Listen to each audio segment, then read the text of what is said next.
Self-care. It's such a deep, layered word, and for me, it's really become the process of getting to know yourself, showing up for yourself over and over again. In creation of the Self-Care Creature podcast, I want to teach you, too, how to have a relationship with yourself.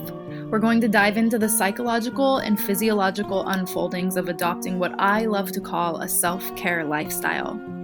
This podcast is here to help you, the stressed out but spiritually minded individual who can feel that wild calling in your heart, who wants to develop self-care rituals to support your daily living, give you the confidence and know-how to live through your intuition and raise your self-worth. You deserve it. You are capable of this. And I want to help you understand how the hell to get there, what it actually means, and how do you actually live it. That's where my intention is with this podcast. The Self-Care Creature podcast, brought to you by me, your host, Courtney Klopp. Let's dive in. Hello, creatures, and welcome back. It is part 3 of the Healing Heartbreak series. It is officially 95 days since I set this self-love integration period for myself, and I've been informing you and bringing you along with me over this journey in real time, but also giving myself time to process things as it happened. So thanks for being here. I really hope that you are learning a lot through this passage with me. And it finally feels like the right time to really sit down and share what has happened and transpired over these last 90 days. So today, I'm going to be touching in with you, giving a little recap. I want to share some quotes for introspection that I have saved over these last months. And I want to discuss the last 30 days specifically, especially a lot of forgiveness, acceptance, anger, and self-forgiveness has been coming up. So we'll dive into all those topics. There's been a lot of auspicious fucking moments from the universe at the end of this 90-day period. So I'm going to share about that. I want to also share an important and supportive reading that I received very recently, and the messages that came through in that, and kind of touch on the importance of turning to our cards at times for a different way of seeing things. And then lastly, I'll share where I'm at and looking ahead. So let's dive in. I know I essentially just mentioned this, but I want to reiterate a reminder that my podcast episodes sometimes process through real time, but I am never sharing anything that I don't feel like I have sat with and feel comfortable sharing, and that the podcasts themselves are not posted in real time. Sometimes it's months, sometimes it's even years from actual events, and I just invite you to keep that in mind when you are taking in this information, or if you feel compelled to reach out to me about something that I share. So the first 2 episodes were about what I'm going through, setting up a healing plan for myself, and sharing about my specific timeline and how I had been processing and moving through things. And this episode is going to pretty much specifically cover the last 30 days. I had really felt forgiveness coming up at the beginning of the last month of the last 30 days. And I was like, forgiveness. And I found myself wanting to have a certain experience or adapt to certain practices because I knew this podcast episode was coming up. And that was really interesting because I just had to state for myself and remind myself that this podcast is a result of my experiences. My experiences cannot and do not exist around the podcast. So that was a great reminder for myself. And in that, I was able to I had to release, like, there's no expectations here. Like, I have to honor what's coming up for me. I can't keep this podcast episode in mind, and I need to fully release and let go and be in whatever the fuck my deeper process is and is being asked of me during this time. And so, because when I originally thought of forgiveness, I was like, okay, I'm going to have like a specific practice. And I could just feel immediately that that was not the answer. And sometimes it's just so natural for us to want to fit into these rigid ways of being and check boxes. And that's not the way life goes. So I really had to get real with myself about the resistance that I was facing around forgiveness. You even heard it in my voice a moment ago when I was like, ugh, forgiveness was coming up. There was a lot of resistance. And it's been wild to see the way that it's unfolded. And currently, on the other side of this, 35 days later now, I really feel like I'm on the other side and in a different place than I was just 30 days ago, and definitely from the 90 days. So I am very excited to move through this and share about this with you today. I wanted to touch on also some community questions. I had shared on Instagram that this has been a big year with a lot of heartbreak for me. And I asked, if you guys had any questions about my process. And one person did share that they had been through some similar experiences and that they're trying really hard not to build such high and strong walls around themselves to prevent future heartbreak. They shared that letting people into their innermost circle is scary, and they asked if that resonates with me and how I'm handling it. And I absolutely can relate to this, trying not to build such high and strong walls around myself. And I think that's part of this process for me in sharing what has been coming up and what I've been doing, is because I want to make sure that I am present.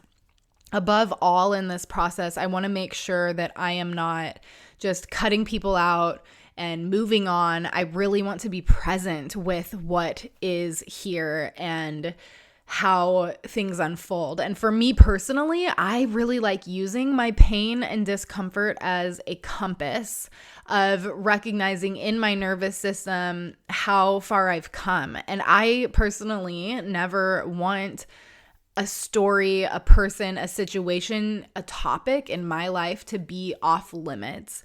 To me, that's a sign like, oh, you haven't healed through that wound. And that's just kind of like a personal introspection about that. So I hope that through this episode, some of those questions will be answered for you. And I also want to remind all listeners that I have a podcast form here in the show notes of wherever you're listening, and you can click on that and ask questions or give feedback and kind of be a part of the conversation, just as we're sharing here. Moving into quotes, there were some quotes that I came upon and I wrote them all down, and I just want to offer them to us for some introspection. They are some things that I've carried with me that I've thought about, and it's just interesting kind of to feel within myself the way that they've laid out, if that makes sense. I don't know if I'll go into them very deeply, but they gave me a lot to think about, and I thought maybe that I would share them with you because I love quotes and they might give you something to think about. So one, you may have heard this. I think it may have been a trending audio on social media, but it's like, looks like you fucked around and found out, and now you're dealing with the consequences of your actions. Better luck next time. Which fully embodies just the healing process. We have to try things. It's not always going to work out. Sometimes it sucks. And well, here we go back into trying it again. And I hope that in gaining awareness and being able to turn towards the hard shit, that we actually can learn something and be different and better in the rhythms and cycles that we choose to move in with that better luck next time. It's not just hoping for the best, it's actually putting in the work so that things can be different. The other quote is, normalize not forcing connections with people. It flows or it goes. And of course, this can be very nuanced, but it just felt very poignant to me. It's not just, relationships in life are not just that black and white, but truly, it reminds me more of my coming back to like my Zen practice. And it's like, yeah, it really is that simple. It can be that simple. It's like, it either flows, this is working out, or like there's a shit ton of resistance. And ultimately, is growth happening? Is truth and honesty and values being upheld? And it's like these answers are pretty easy to lean into. So I really appreciated that reflection from that quote personally. I saw a quote online. This was only the first part of the quote, but it's the part that I was thinking about for a while. And it says, "The universe turned my favorite person into a lesson." And I just thought that was really fascinating, and how we get to choose if we want to learn something from the shit that happens to us in our lives. And not all of us are going to choose that. And I also think that it's a fine line of not over analyzing and getting so deep into being like everything happens for a reason, that we are just kind of like excruciating ourselves and figuring out what the fucking lesson was.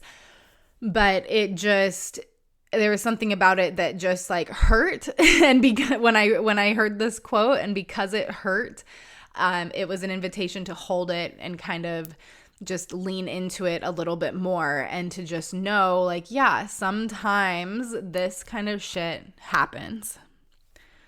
Another one that I really loved that I had not heard before, that I want to carry with me if I can remember it moving forward, is that you cannot see your reflection in boiling water. Wow, it felt like such a Zen quote. You cannot see your reflection in boiling water.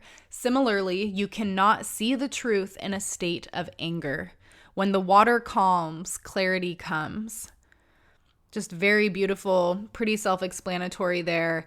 I've been trying to learn how to communicate from a place of calm, being more integral with my communication and my words, and just that you cannot see your reflection in boiling water. Just like you cannot communicate clearly when you are in a really activated state. That's like another way that I personally took that on. And I really just love that quote and that phrase.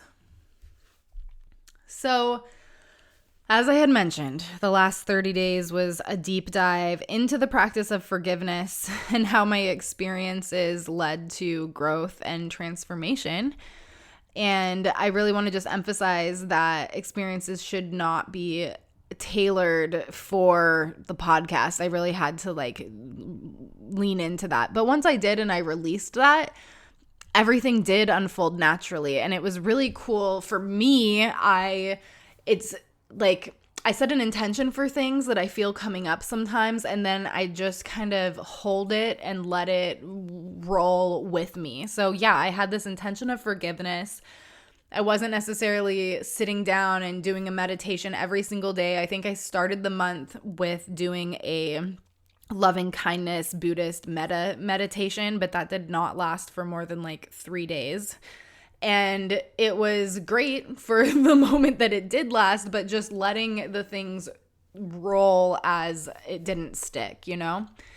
And in that process, there was something really interesting that came up in me, and I ended up like, I'm holding on to forgiveness. I'm a pretty self-aware person. I'm checking in with myself regularly. I've developed these practices, and I came to recognize that I was holding on to anger for myself. I was holding on to anger towards myself. And it was like, I think I had a dream about it, or I woke up with like this sensation in my body, and I felt like I could almost like see or feel the energy of it within me.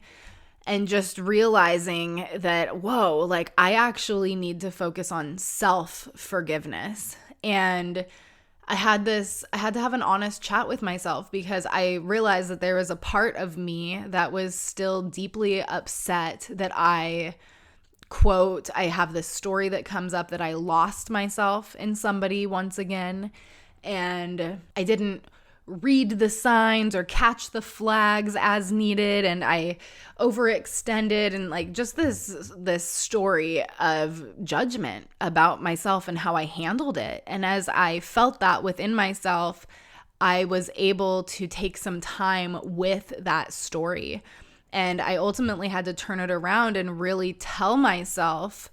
And I did this, of course, through journaling, through voice notes, through self-reflection, support with therapists, trusted friends, things like this that was able to help me turn this around. But I ultimately was like, hey, that's not true. I stayed with myself through the entire process. And I even was able to finally find language in the process that worked for me. And I checked in, and it's also a two-way street. So I had to acknowledge and lean into the things that this other person had contributed to the situation. And ultimately, I was able to realize that I feel really proud of myself for the way I was able to show up in that relationship.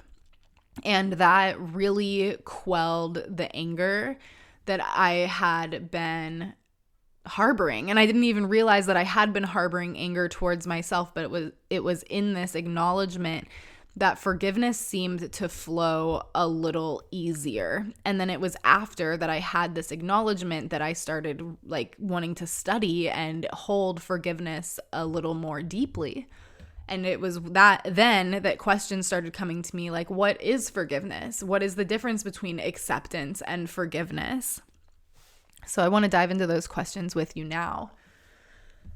Acceptance is acknowledging and embracing a situation or a person as it is, without judgment or resistance if you can. And it's just like accepting the reality. This thing happened. You can't change the past.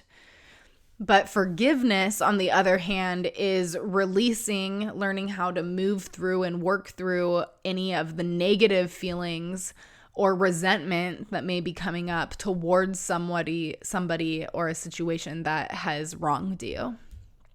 And acceptance typically involves understanding and allowing, like, you know, it is what it is, it happened type attitude is what really vibes for me when I think about acceptance. But forgiveness goes further by letting go of the emotional burden that is associated with the offense. And so that's where I really use that compass, as I had said, a compass of my pain and discomfort for having moved through forgiveness. And this felt like a really big epiphany for me, is realizing like forgiveness doesn't really necessarily feel like something, it's not so much about another person. It really is about the sensations and the feelings within myself. And of course, it does go both ways, but I think we're able to grant forgiveness when we have moved through that in ourselves. And forgiveness doesn't mean just letting somebody off the hook. In my experience, especially, forgiveness comes with learning what your boundaries are and how to uphold them, even when it's really fucking hard after you've been wronged, and possibly finding compassion for yourself for not having been able to uphold that in the first place, as was my situation. And so acceptance is about making peace with reality. That's one way you could think about it.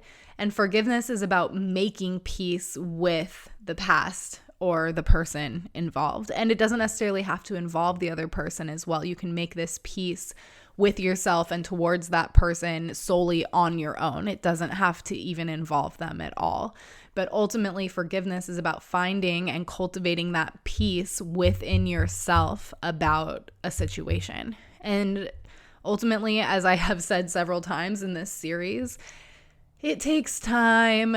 It takes time. You cannot rush it. You cannot rush your healing. I believe that's like a lyric from Trevor Hall. Yeah, it just takes time. And that was something else I told myself a lot over these 30 days. I'm like, yeah, I might want to get to be able to record this podcast episode, but I'm going to record it when I feel ready. And I had to release that I may not even feel ready at the end of these 30 days. So it's really interesting to me the way everything has kind of come together and around. And for me, I have to say at this time, I'll go into this a little more later in the episode, but I do feel like I've reached a place of forgiveness in that regard. I don't feel like I'm carrying around resentment anymore. I feel very understanding of the situation. I've worked through my understanding of what I've gained from it. I, of course, do understand the other actions that have happened, and I personally thought that forgiveness would come with feeling completely at ease in my nervous system. And I don't feel completely at ease in my nervous system about the situation. Like I'll get into it, but I have had some experiences come up where my nervous system gets extremely activated and my mind goes into deep hyperfixation. Like I am still not okay with the situation on a physical level, a physical and emotional level, but I also feel like I'm like extremely understanding. I'm not harboring the resentment, the anger. I feel like I really have reached some level of forgiveness. And that is deeply fascinating to me because I am all about holding the dualities of emotions. You know, grief and joy can exist at the same time, but I had no idea that this type of dis-ease within my nervous system and forgiveness could also exist at the same time. So that's just really fascinating. And it's brought me to this conclusion where I feel as though I've been pondering, like, real growth and healing is being open to different outcomes while maintaining your boundaries rather than just saying like, fuck that, I'm over it. And maybe it's a little bit of both for sure. But for me personally, when I'm just like, the idea of saying like, fuck that person, I don't want anything to do with you. Like you hurt me. I'm moving on. I'm moving forward. I don't hear a lot of compassion in that phrase specifically. And of course, I know that I'm still learning how to uphold fierce boundaries for myself. But I just have this sensation and pondering this thought that's come over me that like real growth and healing is being open to different outcomes. And I don't necessarily want to shut people out of my life. I want to give people an opportunity to circle back and make amends as is needed. And this is in general, not just with this heartbreak that I've experienced and with this lover or lovers in general, but just thinking of how healing and growth take place. And I know that I have circled back to a lot of people in my life to make apologies and just let people know like, hey, this is something that I've been carrying with me and like my heart is heavy because of the way that I feel it may have affected you.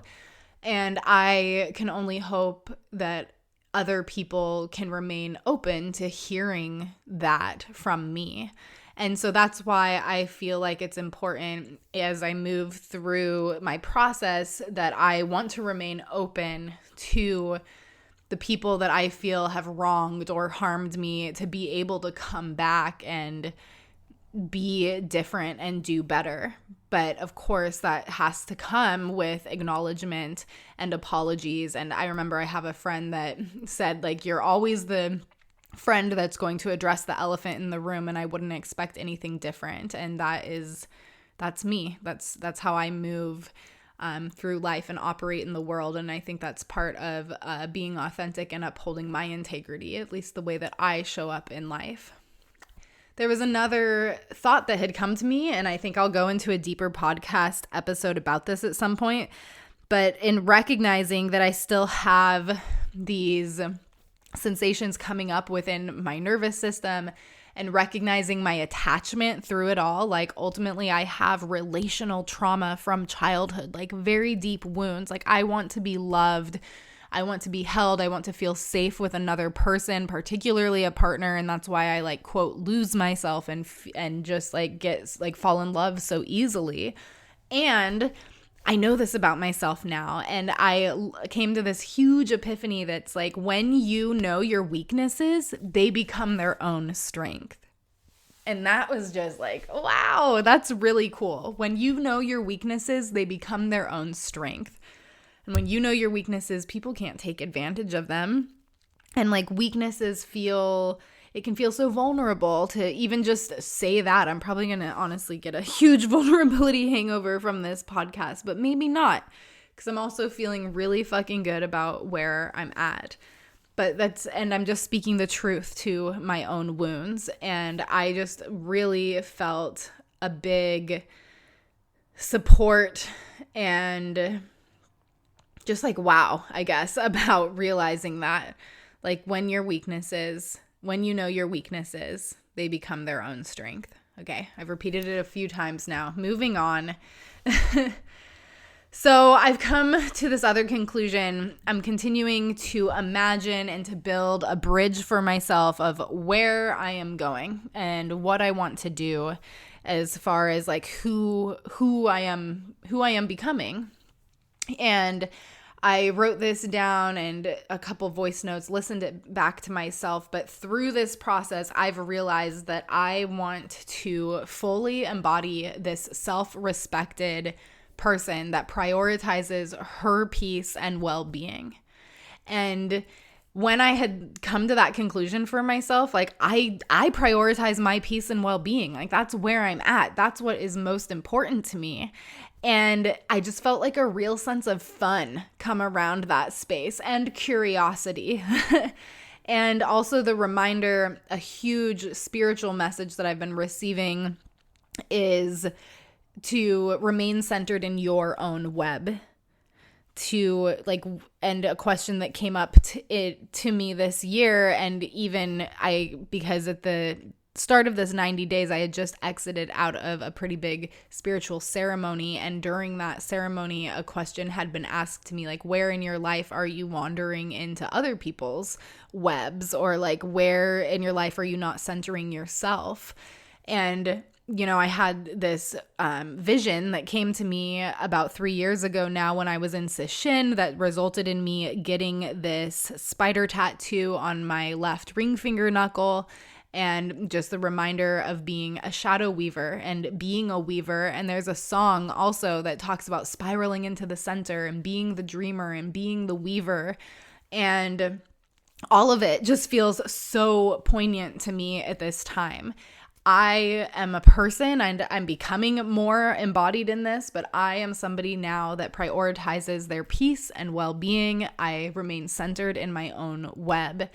And I live in a way where I am very self-aware and I speak my needs and communicate them, and I'm not getting caught up in bullshit anymore. Like these are things that I'm claiming for myself. And it feels good to feel like they are true and that I know that I'm taking the steps for that. And of course, as I said, there are things that I'm definitely still working on, and it doesn't mean that it comes easy, but painting this vision for myself and saying like, this is who I want to become, this is who I imagine myself being, really helps to build that bridge and fill in that gap from where I'm at and where I want to go. So I had found myself in this curiosity of how it will all play out. And that is, I'll share more about this towards the end of the episode, but I know that I want to spend more time with myself in this stable place and prioritizing that. So it's been fascinating to see the challenges that the universe has decided to throw my way with that exclamation of where I'm at and who I am and where I'm headed. Like these auspicious moments from the universe are no fucking joke. Okay. So like about 2 weeks, I guess if it's 30 days, and I say 2 weeks before, maybe a little less than 2 weeks. It felt like it was getting towards the end of the 2 weeks, not necessarily halfway through. But I had 2 individuals reach out to me that I had past interactions with, asking to reconnect with me, which I thought was really fascinating because I'm like, oh my God, I just made this exclamation of like, here I am. This is what's important to me. This is what I'm focusing on. And then I'm getting these opportunities to reconnect with other people. And then lo and behold, not so coincidentally, honestly, it didn't feel like it. The person that did break my heart also reached out. And it was just, all of it was a really great touch-in point for myself to recognize where I'm at. And I am just laughing really hard to know that I I literally left a voice message for myself, and I was like, yes, like clear, honest communication is so sexy, speaking to what you're available for and being in alignment with that and taking action through integrity. And I prioritize my well-being and peace, and just like getting all of this stuff, just like to say, I left the sweetest message to myself, reminding myself of these things. And literally, it just felt like it was literally less than 24 hours later that multiple other people reached out to me. And I'm just like flabbergasted by it. I'm getting chills literally as I say it right now, because I was just like, what, universe? Like, what? And sometimes I feel like we make these exclamations and the universe is like, oh, are you sure? How about this? Do you mean it? Let's try it out. And I personally like to think of working with the universe and being in relation with the great mystery as like a playful game in that way. So how did I handle all of these things? Not necessarily in this particular order, but this is some of the steps and things that I went through to help myself settle and feel grounded and just work through what was arising. So first of all, when these people started reaching out, I was like, what the fuck is going on? And I decided one morning to draw a card. I literally wrote in my journal, I was like, wow, something is alive in the universe for me right now. And so I was just like, let's draw a card just to see what is this? Like, I wonder, like, what's this about? Took a few breaths, shuffled my cards, and the card that I got was Adjustment or Justice, number 8 in the Thoth Tarot deck, which represents balance, justice, and realignment. Negotiation, truth, feeling inspired, creative, coming back to your original mind, being able to pierce through illusion, delusion, and deception. Finding balance in your health, finances, legalities, healing, writing, and really coming back to this intention of clarity, balance, and simplicity, which I thought was magnificent from the beautiful voice message I had left and reminded myself of. And now here is a card really just making it as simple as fucking possible. This is an intention of clarity, balance, and simplicity. And then a suggestion through the card was to come back to meditation, perhaps creative visualization. And that's where I was really like, I want to continue to envision myself becoming this person. And the card also, from the books that I study and what I've come to know about this card, is that any problem or block can be handled with direct communication and swift action. Imbalance created with overanalyzing and self-doubt, with overextending and depleting oneself, is the other side of this card. So just noticing where I was at. And so as situations arose, I partially just had to lean into, okay, I'm taking direct communication and swift action. I don't need to overthink this. I know where I stand. I'm going to communicate it. And I still want to be kind in my communication as well. So that was really awesome. Really, like, I'm just like, wow, okay. Helped me gain clarity to come back into my intentions. I also attended another SMART recovery meeting. That was Halloween night, actually. And just coming back into this place of community, like-minded community of people striving for this same situation, like people that have fallen into leaning into substances of some kind for a coping mechanism and wanting to change the way that they relate with that substance so that they can make better and different choices for themselves and live an ultimately more fulfilling and happier life. That's what these meetings are about for me. And that was just incredible to be able to show up. And in some of the things that I shared, I also got some amazing reflections for where I'm at in my growth journey, especially related to substance use. And this episode is not about that, so I'll make a note and possibly circle back to that at another time. as all of this is happening, I'm reminding myself of that the 90 days have come to an end, and I really loved being in this 90-day period with myself, and that I feel like I want to set forth another 90 days. And so I've been kind of contemplating, what do I want to hold on to for these last, or next, not last, but the next 90 days. And so I was leaning into my tarot card of the year. We all have a tarot card that we're born with that is like the essence of our life, and then we move through different archetypes each year according to our birth year. And so I was recognizing that I still have about 4 months left of my wheel of the year, and then the strength card is on the horizon, and that I just see and feel this person that I've been working so hard to become, and that I'm finally allowing myself to be that person. And I had journaled that I know my strengths and weaknesses and wear them both proudly and boldly. Knowing and embodying both of these is a massive strength in and of itself, as I had previously mentioned. And there's just so much in the last few weeks, maybe 2 weeks or less, actually. I'm always exaggerating a touch. Is just about being centered in my own web and being so grateful for where I find myself and what I'm creating in my life.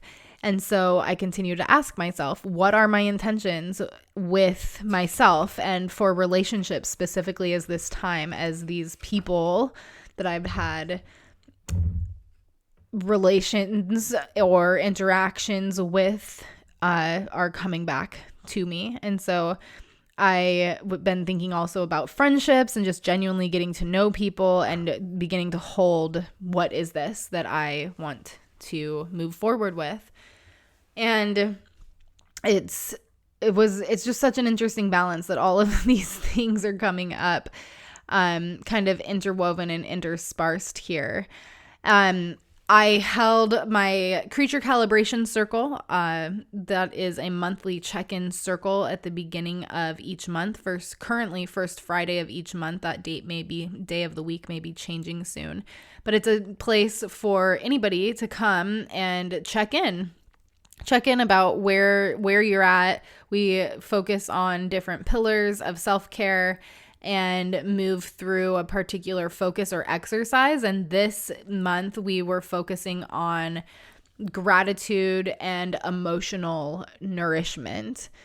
And we wrote a gratitude letter. And I am the facilitator of this space, but I also kind of take a step back and let it be more of a peer support group. And as that, I join my peers as being a part of this. And so I also wrote a gratitude letter for where I find myself and the things. That's just what came up for me, is like where I find myself and how I'm still learning to protect my peace and well-being, and learning to recognize my triggers and dysregulated nervous system, and learning when enough is enough and how to say no and when to give second chances. And it was just ended up being a really deep and meaningful letter for myself. And the prompt for it, if you happen to want to take this practice with you, was to just write a gratitude letter for your life, situation, or person and people in your life. Just take about, 10 to 20 minutes to just write and see what flows out of you. And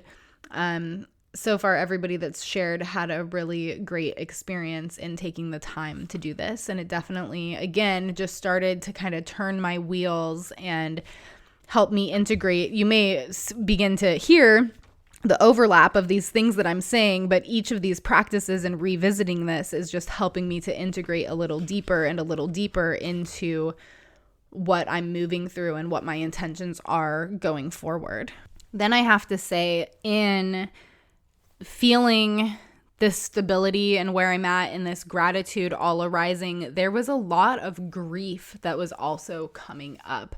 It's so hard to be able to stand my ground in this way. And it's not lost on me that I was not taught this as a child, and that this is a really deep wound for me. And it is really challenging, and it's really hard on my nervous system. And so I also had to give myself time and space to really be in and process this deep grief. And there was one day that I woke up, and I love usually on Sundays, but at least one day a week, I've been cultivating space for myself to do absolutely nothing. And whatever comes up that day, whatever I want to do, I do it. And this day I woke up and I was like, I'm going into the forest. So I made myself a smoothie and I got myself together and I got myself out there, and it was my favorite, one of my very favorite trails, and I just so happened to have not been there since I was there last with this individual that I was experiencing this heartbreak with. So it's like all these full circle moments where I'm having these memories and I'm honoring where I'm at, and I'm being held by this beautiful old growth forest. If you're in the Skagit Valley area, it's the Stimson Reserve. Highly recommend checking it out. It's gorgeous and beautiful and just full of moss. And I really just had a magical and profound time there.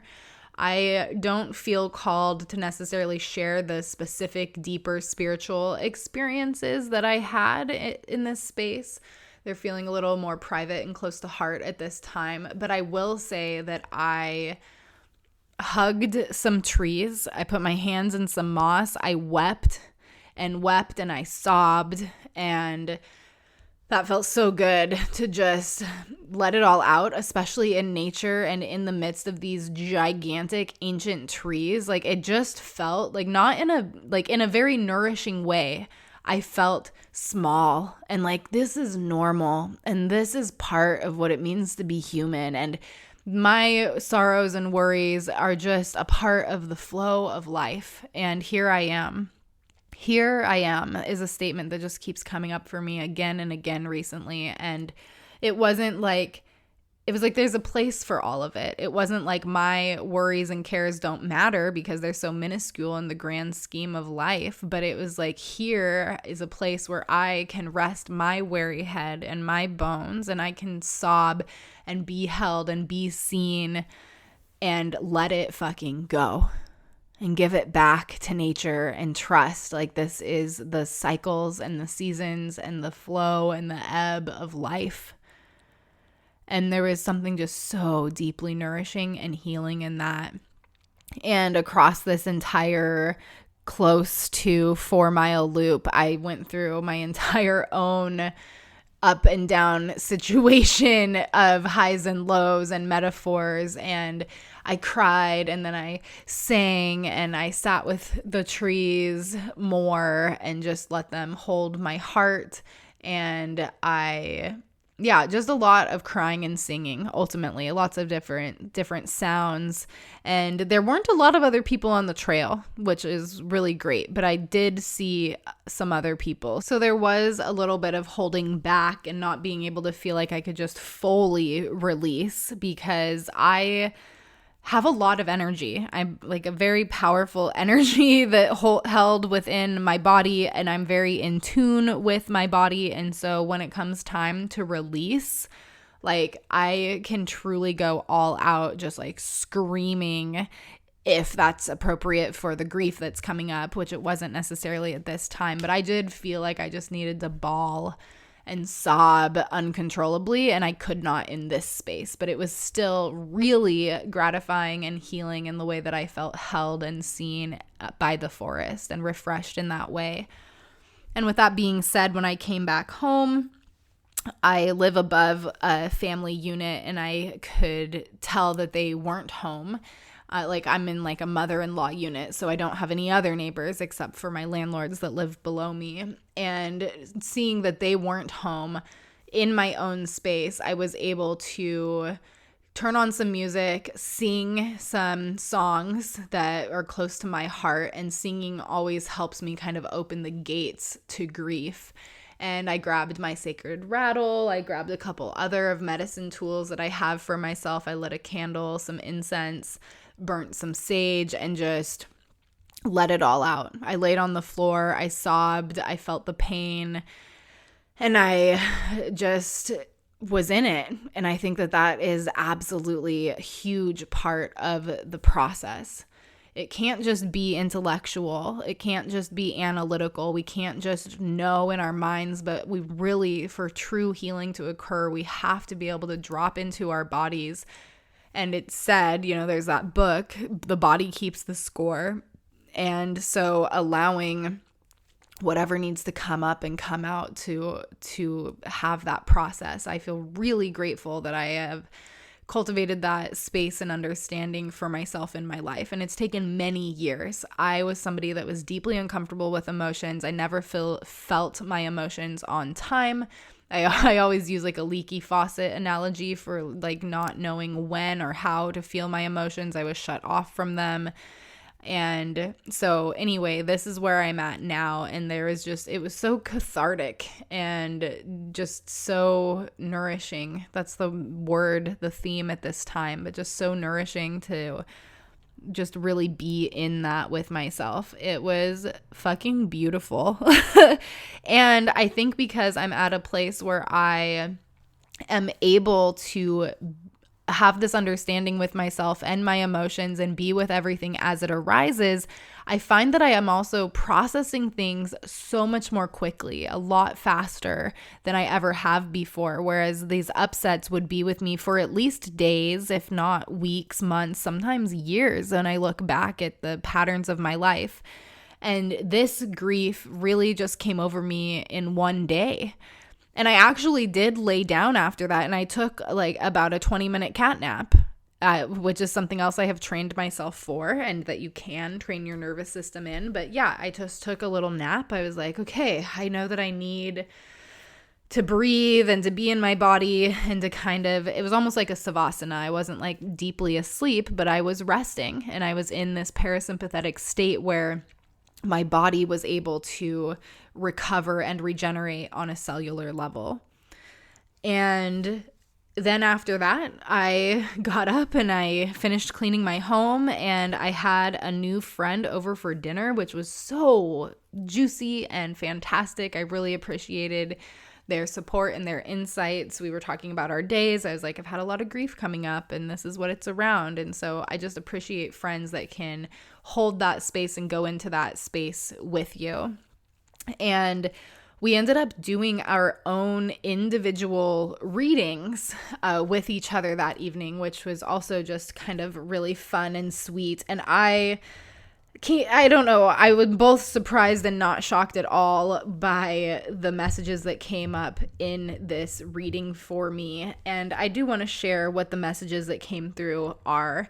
And I also want to remind you that as a listener, this is why I love the cards. I feel like the cards are always offering advice, support, being able to see things from a different angle.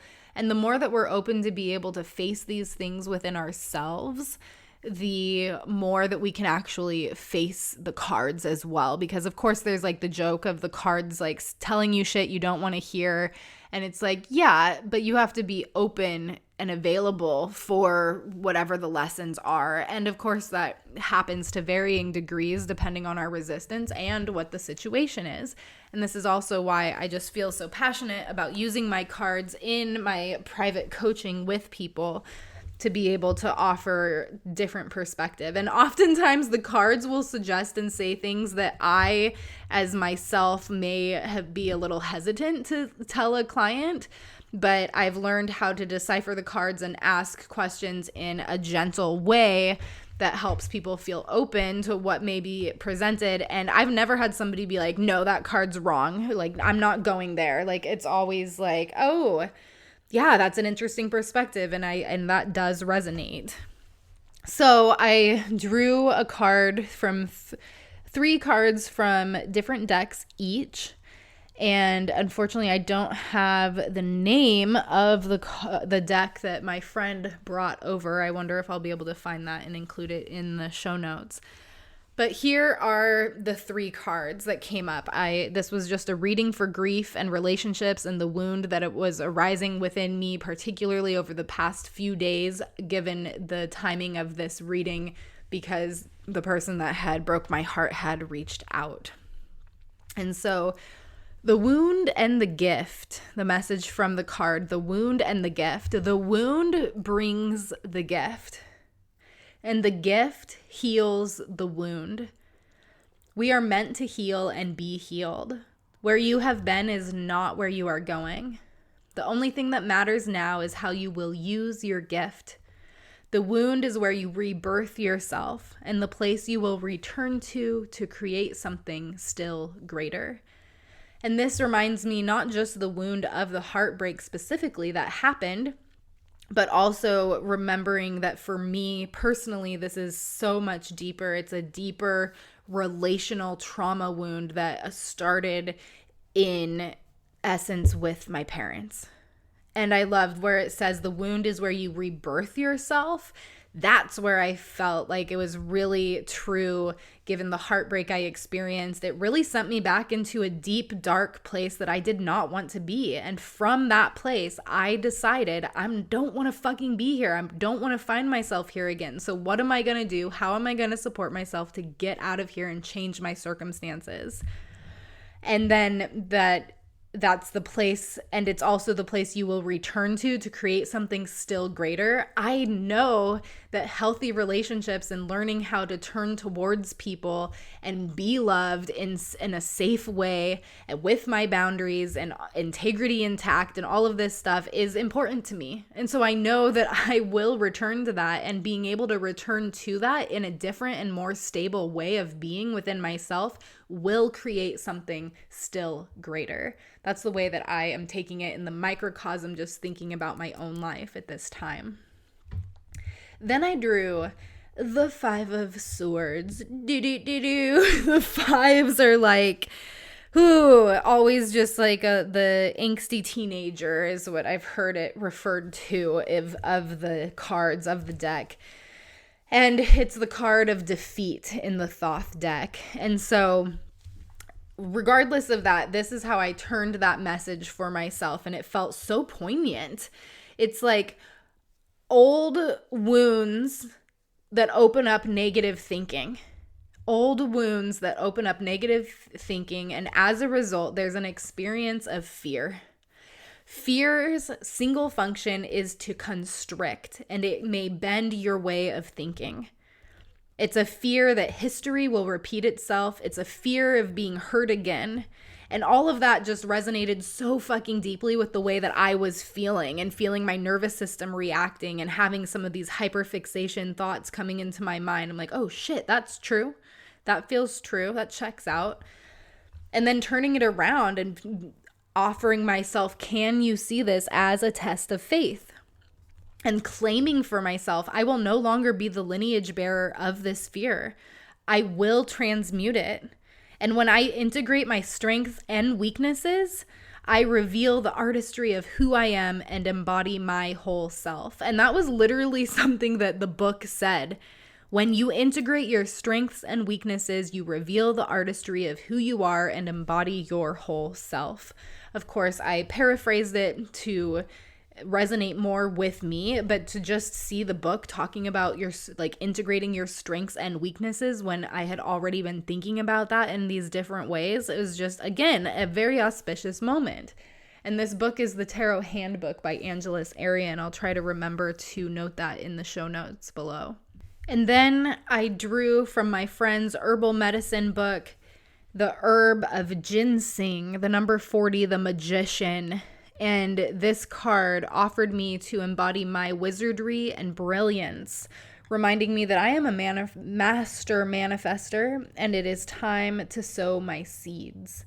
And this, of course, is a great reminder that we are the creators of our own life. And when we can be present and choose to work within learning experiences and being with our grief as well, no bypassing, that this is the opportunities that come to us. And this was encouragement to bring my dreams to fruition. It says the tools and skills and wisdoms that I have gathered have led to this moment.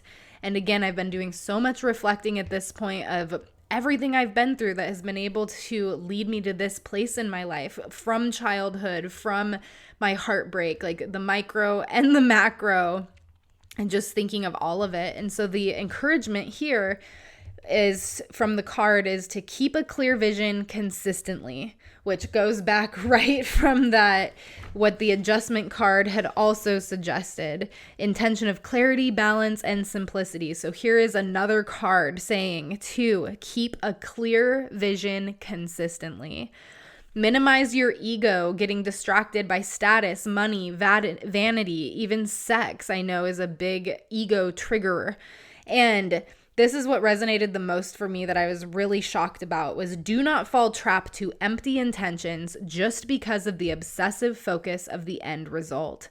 And since I was experiencing and have been experiencing so much hyperfixation in my mind about all of this, which is absolutely like a neurodivergent ADHD type tendency, it just felt like really, I just had an epiphany in this statement. And do not fall trap to empty intentions just because of the obsessive focus of the end result. And I've realized that in this heartbreak, my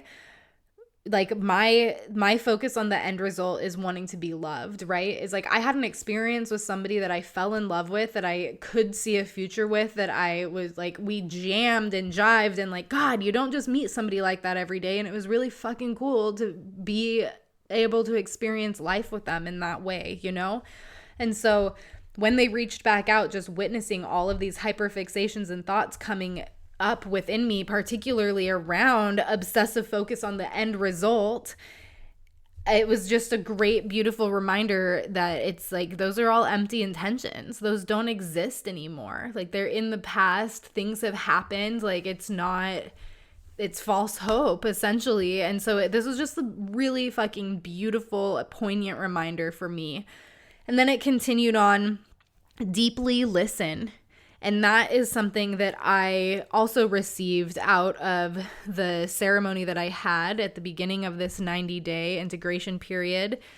And even before that, I keep hearing this call and this invitation. Like, it's a time of deep listening for me. And I'm learning through various experiences that I can trust in the universe, and that I need to release my skeptical mind a little bit more and really just trust this great mystery and trust the spiritual path that I've fallen into with the communion I have with my guides, my ancestors, and with spirit at large. And so deeply listening, and act solely for intention and with the greater good. Act solely for intention and with the greater good. And with that, just coming back to my intentions. What is my intention? And remembering that my intention is always so much more beyond me. It's not just about me, but it's about how that I am in the world and how I relate to other people, and how that's relating and rippling out into communities and across the planet. That's not just my motto for my business. It's something that I very deeply believe and care about. And that brings me back to the full circle of preparing for the next 90 days. And I've recognized within myself that I have taken the last 90 days to cultivate stability, peace of mind, and well-being within myself. I've been cultivating that. And now I want to stabilize into it. I am prioritizing. I wrote this down for myself quite a few times since I've come to this realization. I am prioritizing time with myself in this stable place. And that just feels really fabulous. I feel excited to recognize what my patterns and my habits tend to be in my life, and how every time, there's been several times that I've found myself back at this place in my life, and I just immediately fall back into the same patterns. And I've gotten this opportunity in the last couple of weeks to really sit with and recognize and see those opportunities arising again, and also notice in my nervous system how it feels. And I'm at a place where I can choose differently. So we'll see what happens. By the time this airs, I'll be at almost the end of that 90 days. I'm really excited to see where everything's going to go. If this has been an interesting series for you and you would like me to continue podcasting about these milestones that I've set up for myself in my life, these 90-day periods, I don't know if I'll continue them, but if you have enjoyed listening to them and you want me to continue touching in on where I'm at and what I'm focusing on in my life, be sure to let me know. You can take screenshots and share on social media how much you enjoyed this episode. You can leave a review on Spotify. That's super easy now. You can also just send me a message on Instagram and let me know. And there's always that podcast form option in the show notes as well.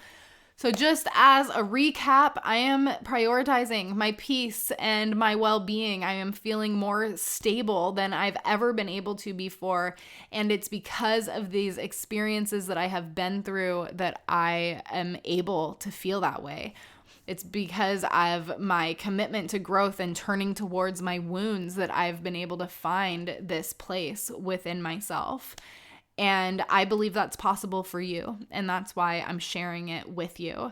I am moving forward, currently reading the 4 agreements in the online Patreon space that I share with Diana from Safe Passage Recovery. And in doing so, really carrying these agreements with me, being impeccable with my word is something really close to heart here at the time of this recording. Striving to be clear and kind in my boundaries and communication. If you want to join in on the Creature Calibration Circles monthly, I'll put down some information about that in the show notes as well. As always, feel free to reach out with questions if you have them. I appreciate you so much for listening in. I can never tell you that enough. I really can't. This podcast wouldn't even be here if it wasn't for your interest. So I will leave you with this. Please continue to take care of yourself out there. And remember that in taking care of ourselves, it's never just for us. It's so that we can work through our own pain, our own heartache, our own bullshit. I don't want to call it bullshit, but just the fuckery that we feel arrives in our lives. We don't always want to face it. It doesn't always feel good. But being able to work through that is how we turn towards people and continue to cultivate love and understanding and connection in our world and across our globe. I can't iterate that enough. I hope this resonates with you, and I hope that you continue showing up and taking care of yourself out there, you self-care creature.